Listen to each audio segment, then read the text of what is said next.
یہ جو امپورٹنٹ چیز ہے آپ کے لیے کہ جب آپ بڑی ویژن آپ نے سوچ رکھی ہوئی آپ وہاں جا رہے ہیں، تو جب برا وقت آتا ہے، اور برا وقت آنا ہے، ایکسپیکٹ کرنا، برے وقت سے جس وقت آپ ڈیمورلائز ہو گئے اس کا مطلب کہ آپ ہار گئے۔ جب آپ اپنی ویژن کے اوپر جا رہے ہو یا اپنی خواب کے اوپر، کبھی یاد رکھنا کہ برے وقت کے اندر اپنی خواب کے اوپر کمپرومائز نہ کرنا۔ لیکن جو کوالٹی ہوتی ہے کامیاب انسان میں، وہ جب وہ خوف کے اوپر فیصلے نہیں کرتا، یہ کبھی فیصلے نہیں کرتا کہ اگر میں ہار گیا تو کیا ہوگا۔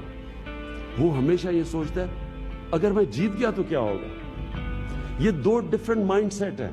یاد رکھنا کہ آپ جب خواب کے پیچھے جا رہے ہوں گے، دنیا آپ کا مذاق اڑائے گی، جتنی بڑی خواب اتنا زیادہ آپ کا مذاق اڑے گا۔